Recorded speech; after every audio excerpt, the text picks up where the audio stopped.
значи да кажеме за вредноста на образованието и за правото на децата за образование. Јас секој ден гледам мои врсници кои се на улица наместо да бидат во школа и тоа е целта на ова што ние го правиме.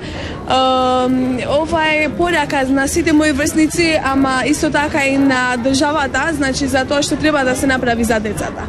Се подготвивме со овие транспаренти за да на некој начин им помогнеме на оние кои што немаат образование, на вистина им е потребно. Сите се вклучивме масовно да маршираме низ плоштадот во Скопје за да можат и поголемите и властите да не чуат со нашата силна порака сите деца да се вклучат во образованието. Ние како лица со хендикеп можеме да учиме, сакаме да се дружиме и сме како сите останати. Целта е да се што повеќе да се информираат граѓаните за проблемот кој ни предстои и што повеќе деца да се вклучат во образованието. Нашата цел е да направиме да има помал број на необразовани деца во светот. На овој ден јас учествувам во маршот кој што се организира во целиот свет, глобалната неделна акција за децата кои што не посетуваат училиште, без разлика од која категорија се, дали се деца со хендикеп, роми, социјално загрижени. Значи сите категории ги зафаќаме без раса, пол, националност. Им дадеме солидарност на оние деца кои што не се, значи кои што не се вклучени во образованието, а и воедно да ги потсетиме на оние кои што одговорни за да се грижат за почитувањето на нашите права и да им соопштиме значи дека да правото на детето да се учества во образованието, значи им е прекршено.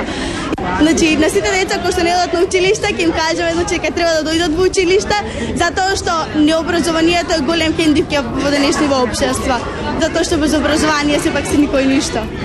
Тоа е нешто најважно во животот. Без образование нема светлост, јас ви кажам.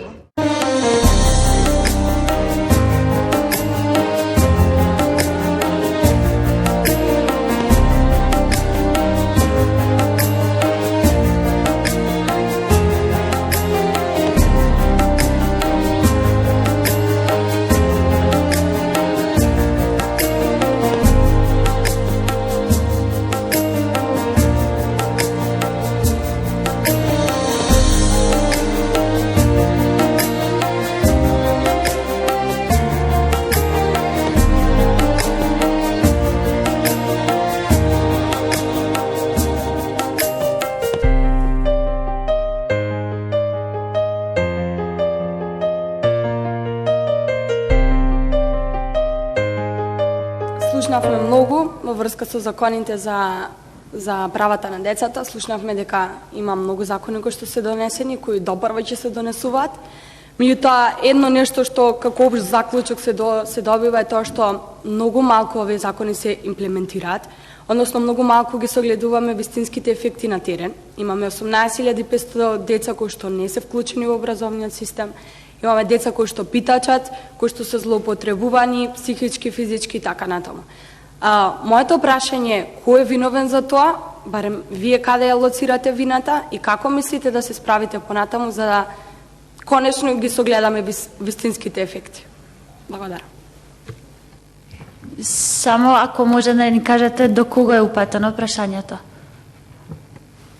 Не знам до никого, значи не е конкретно упатено, ама сигурно до некој што е надлежен, до некој што ги спровел овие закони, кој што со самиот подпис се обврзал да ги исполнува. Така да кој да ги одговори, мене ќе ми биде мило да чујам соодветен одговор. Ти си собрани?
Во училиштата, децата се изјаснили дека по една половина деца се изјаснили дека постои насилство, а во 14% од случаите тоа се случува секојдневно.